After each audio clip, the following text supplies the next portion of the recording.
सभी पालक बंधु बांधव का मैं हृदय से धन्यवाद करती हूँ कि उन्होंने आज के पीटीएम को इतने सफलतापूर्वक आयोजित होने के लिए सहयोग दिया। आप सभी आए उसके लिए सहृदय धन्यवाद।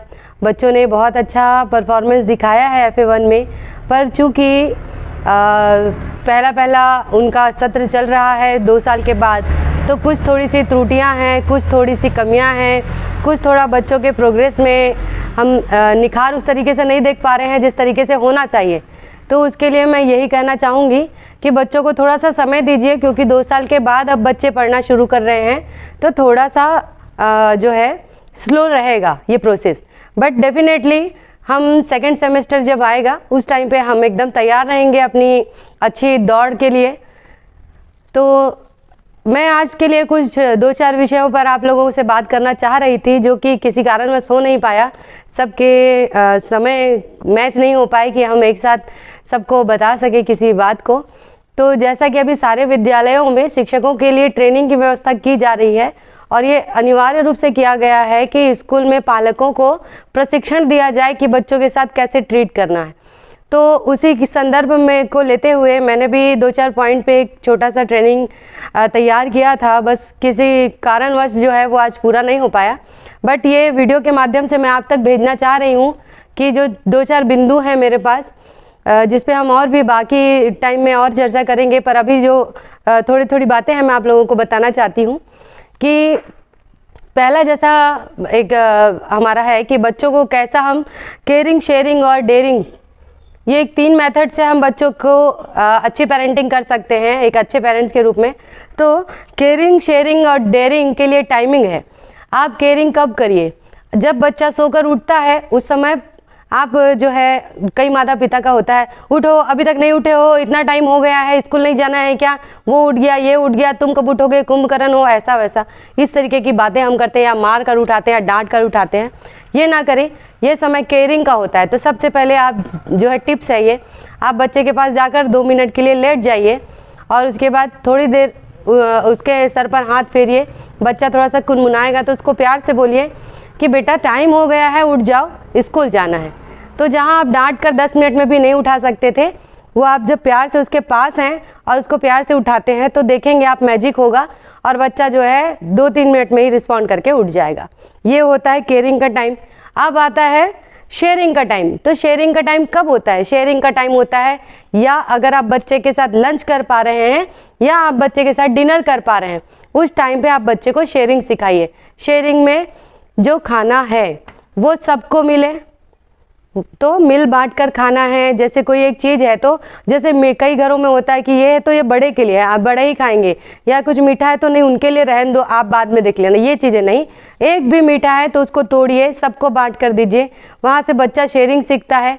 और एक शेयरिंग उस समय ही होती है, वो ये कि आप अपने दिन भर का दिनचर्या अपने बच्चों को बताइए कि आज मेरा दिन बहुत अच्छा रहा, अच्छा नहीं भी रहा, तब भी वहाँ पे अच्छी बातों को शेयर कीजिए कि मेरा दिन आज का बहुत अच्छा रहा, हमने आज बहुत अच्छे से सारा वर्क किया, बहुत अच्छा दिन गया। फिर आप बच्चे से पूछिए कि तुम्हारा दिन कैसा गया, तो फिर बच्चा आपसे शेयर करेगा। तो ये 2 तरह की शेयरिंग हमको उस टाइम पे करनी चाहिए। तीसरा होता है डेयरिंग का टाइम। तो डेयरिंग का टाइम होता है नाइट में। नाइट में जब बच्चा सोने जा रहा होता है तो उस टाइम पे हमें उसको एक छोटी सी कोई सी भी स्टोरी, या तो वो जैसे ही लंच के बाद हम थोड़ी देर के लिए इधर उधर बैठे होते हैं या बेड टाइम पे आप बेड में अगर उसके बगल में है तो कोई भी एक वीरता वाली जो स्टोरी होती है वो आप सुना सकते हैं। इतने सारे महापुरुष हैं, उनकी कोई एक छोटी सी घटना क्रम को या कोई ऐसी बात जिससे बच्चे को वीरता के लिए कुछ भाव आए, उस भाव को लेकर जब बच्चा सोता है तो जब बच्चा सुबह उठता है तो वो रात भर उसके सपनों में वो चीज़ें वर्क करती हैं और कहीं ना कहीं उसके अवचेतन मन में वो जो है प्रभाव डालती हैं। तो बच्चा जब सुबह उठता है तो वो डेयरिंग वाले भाव से, साहसी भाव से उठता है और उसका दिन भर का जो दिनचर्या है आप देखेंगे 1 हफ्ते के अंदर बच्चे के बिहेवियर में आप चेंजेस देख पाएंगे, ये केवल 3 स्टेप लेने से। अब हम आते हैं, एक छोटी सी स्टोरी बताना चाहूँगी। एक ओल्ड लेडी बैठी थी गार्डन में, वहाँ पे एक मदर आई और बताई कि आपको क्या बताऊँ, मैं कितनी परेशान रहती हूँ, मेरा बच्चा घर फैलाता है, मेरी बात नहीं सुनता है, मैं तो काम कर कर के थक जाती हूँ, इतनी चीज़ें खराब करता है। तो लेडीज़ ने बोला कि ठीक कहती हो, जो तुम्हारी प्रॉब्लम है इस प्रॉब्लम से मैं निपट चुकी हूँ, क्योंकि अब मेरा घर एकदम साफ रहता है और कोई कुछ भी फैलाता नहीं है, बहुत शांत रहती हूँ, कोई हल्ला नहीं होता है, कुछ भी नहीं होता, क्योंकि मेरे बच्चे अब बड़े हो गए हैं और एक अमेरिका में सेटल है और एक जो है कनाडा में सेटल है। तो अब ऐसी कोई चीज़ें नहीं है। बस अब मेरे पास वो यादें हैं कि ये बच्चे कैसे फैलाते थे और मैं कैसे उसको समेटती थी। वो जो उस समय मुझे परेशानियां लगती थी, आज मैं उसको तरसती हूँ कि काश वो बच्चे आते और फिर से घर फैलाते, फिर से मैं समेटती, फिर से वो हलचल हमारे घर पर होती। तो बेटा ये जो समय है इसको आप इंजॉय करो, क्योंकि ये पल लौट कर नहीं आएंगे। एक बार बच्चे बड़े हो गए तो वो इतने व्यवस्थित हो जाएंगे, इतने ज़्यादा व्यक्तिगत हो जाएंगे कि आपके लिए भी उनके पास टाइम नहीं रहेगा। फिर चीज़ों को फैलाना और आपको उनके पीछे लगने की ज़रूरत नहीं है। आप कहाँ रहेंगी या वो कहाँ रहेंगे, शायद दोनों एक दूसरे से बहुत दूर रहें। तो ये एक बहुत बड़ा घटनाक्रम है कि हम जो आज शिकायतें करते हैं कि हमारा बच्चा ऐसा नहीं करता, हमारा बच्चा ये कर देता है, वो कर देता है, अब क्या करें। तो इसका एक ही बात है कि भाई आज का ही दौर है। एक बार आपका बच्चा बड़ा हुआ, फिर वो अपने कमरे में बंद और आप अपने कमरे में बंद, ना वो आपसे कुछ कहेगा ना आप उससे कुछ कहोगे। फिर वहाँ से आपका जो डिस्टेंस है वो ऐसा मेंटेन होगा, वैसी चीज़ें आपकी व्यवस्थित हो जाएंगी कि आप तरस जाओगे अपने बच्चे से बैठकर बात करने के लिए, प्यार करने के लिए। तो ये दो बातें हो गई। तीसरी बात पे मैं ये कहना चाहती हूँ कि हम किसी भी चीज़ में बच्चों को डरते हैं। हम तुम ये मत करो लग जाएगा, तुम ऐसा मत करो, ये कब हो, ये हम कर करके क्या करते हैं, बच्चों को कुछ करने देने की कोशिश ही नहीं करने देते। एक घटना बताना चाहूँगी। एक 5 साल का बच्चा और एक 6 साल का बच्चा, ये लोग घूमने जाते हैं, ऐसे जंगल में निकल जाते हैं। अब जंगल में कुआं रहता है, बच्चे को दिखता नहीं है, कुएं में 6 साल वाला जो बच्चा होता है वो कुएं में गिर जाता है। तो वो कुएं में गिर जाता है। अब वो 5 साल वाला बच्चा बाहर रहता है, अब उसको देखता है अब ये कैसा करूं, सूखा कुआं रहता है चूंकि जंगल में है। तो वो बोलता है प्लीज़ मुझे निकालो। तो वो बहुत कोशिश करता है, बहुत कैसा करूं, फिर जैसे तैसे वो उसको बाहर निकाल लेता है। वहाँ पास की एक झाड़ का वो नार जैसा रहता है ना, वो सब डाल के अपना टेक्निक लगा कर वो निकाल लेता है। अब दोनों गाँव में आते हैं, अब बताते हैं, वो अपनी मम्मी को बताता है पता है मैं कुएं में गिर गया था, मेरे को उसने निकाला। तो सब हंसते हैं, बोले वो 5 साल का, तुम 6 साल के, तुमको वो कैसे निकालेगा। सब हंसते हैं, सब गांव वाले हंसते हैं, पर ये लोग सबको बताते हैं।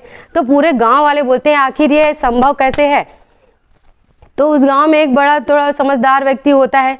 ये लोग सब वहां पर जाते हैं, बोलते हैं कि ये बच्चे ऐसा बोल रहे हैं तो हमको इन पे विश्वास करना चाहिए कि ये लोग झूठ बोल रहे हैं।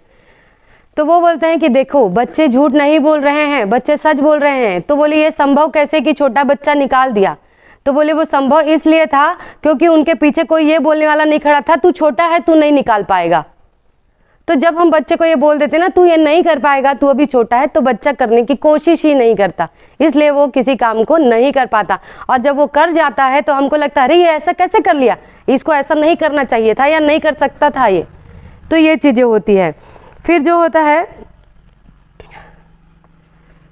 और एक बात मैं कहना चाह रही थी कि हम क्या कहते हैं, हमारे माँ बाप ने हमारी परवाह नहीं करी या वो हमको नहीं सुनते थे। आज हम अपने बच्चों की ज़्यादा परवाह कर रहे हैं, ज़्यादा सुन रहे हैं। तो अगर आज आप में से कुछ लोग या आप में से सभी लोग अच्छे पद पर हैं, एक अच्छी ज़िंदगी जी पा रहे हैं, तो कहीं ना कहीं उन पेरेंट्स के उस छूट देने की वजह से है जिसको आज आप उनकी लापरवाही कह रहे हैं। उन्होंने आपके ऊपर ध्यान नहीं दिया, तो उन्होंने आपको अपने आप जीना सिखाया है कि अगर वो आपके पीछे, हम जैसे अपने बच्चों के पीछे आज पड़े ना, अरे बेटा ऐसे मत चलो, ऐसे मत खाओ, यहाँ मत खड़े रहो, इसको मत देखो, उसको मत देखो, ये बच्चों को फिर हम कॉलेज तक हाथ पकड़ कर चलते हैं। और हम गिर के भी आते थे तो 2 झापड़ और खाते थे, क्यों गिर गया है, क्यों गया, दोबारा हम जाते भी नहीं थे या जाते थे तो ये रहता था कि नहीं भाई गिरे हैं, उठना है, संभलना है, हाथ पाँव पोंछना है, घर जाना है, क्योंकि अगर घर पर बताए तो और पिटाई होगी। तो हम सहना सीख गए थे, और हम सहना ऐसा सीखे कि हम सफल हुए। आज हम अच्छी ज़िंदगी जी रहे हैं। क्यों? क्योंकि माँ बाप हमारे बेपरवाह थे। किस तरीके से बेपरवाह थे कि उनको पता था कि हमने सपोर्ट दे देकर अगर बच्चों को कराया तो ये बच्चे कभी सेल्फ कुछ नहीं कर पाएंगे। जो आप देखेंगे फॉरेन कंट्रीज़ में शुरू से ही बच्चों को झाड़ू लगवाया जाता है, वर्क कराया जाता है, 5वीं 6वीं के बाद उनको जॉब करने भेजा जाता है। कि क्यों? कि बच्चा आत्मनिर्भर होना सीखे। मतलब मुझे नहीं लगता कि कोई भी फॉरेन कंट्री में किसी भी बच्चे की पढ़ाई माता पिता उठाते होंगे, पढ़ाई का खर्चा वो बच्चे स्वयं काम करके उठा लेते हैं। क्यों? क्योंकि माँ बाप ने शुरू से ही उनको काम करने की सीख दी कि बेटा काम करो, गिरो उठो चलो। हम बोलते हैं अरे देखो गिर जाएगा, मैं कहती हूँ गिरने दो, गिरेगा तब पता चलेगा, ऐसे करने से गिर जाते हैं, आप नहीं गिरना है। तो बातें ऐसी हैं। तो ये 4-5 बातें थी जो आज के हमारे प्रशिक्षण का एक अंग था कि बच्चों का हमें देखभाल किस तरीके से करना है। थोड़े से सेंसिटिव होकर और थोड़े से आप उन पर नज़र रखिए, पर ऐसे मत रखिए कि उनको लगे कि आप 24 घंटे उनके ऊपर सवार हैं। आप उनको थोड़ा फ्री करिए, बच्चों को आगे बढ़ने दीजिए, उनके चंचल मन को एक जगह दीजिए जहाँ वो हंसें खेलें, घर खराब करें फिर सुधारें फिर समेटें। ये जो पल है आज का ही है, एक बार बच्चे बड़े हो जाएंगे तो इन पलों के लिए जैसे शायद आज हमारे माँ बाप तरसते होंगे, वो हमें कई बार बताते होंगे तू जब छोटी थी तो ऐसा करती थी, जब वहाँ गई थी तो ऐसा करती थी। तो वो यादें हैं और आज हम उसको सोच कर रोते नहीं हैं, हंसते हैं। तो ये बच्चों की यादों को मत छीनें, उनको खुश रहने दें, खेलने दें और साथ में जो है पढ़ने के लिए भी प्रेरित करें।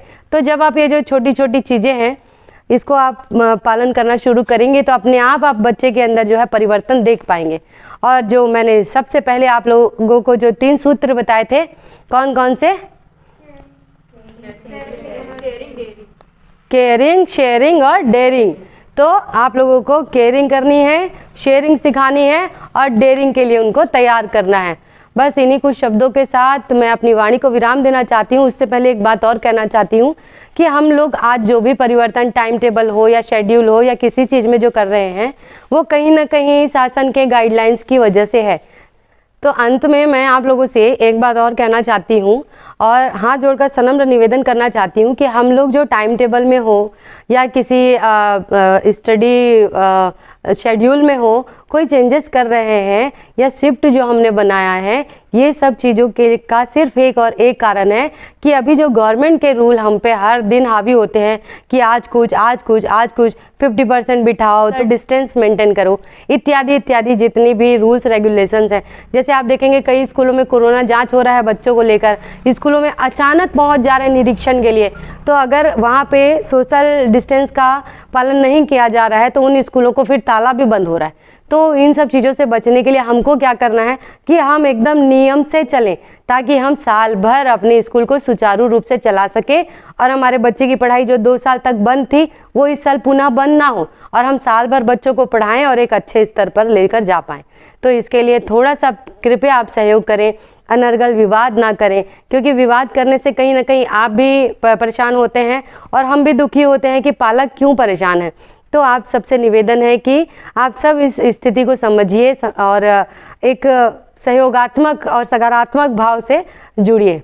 धन्यवाद।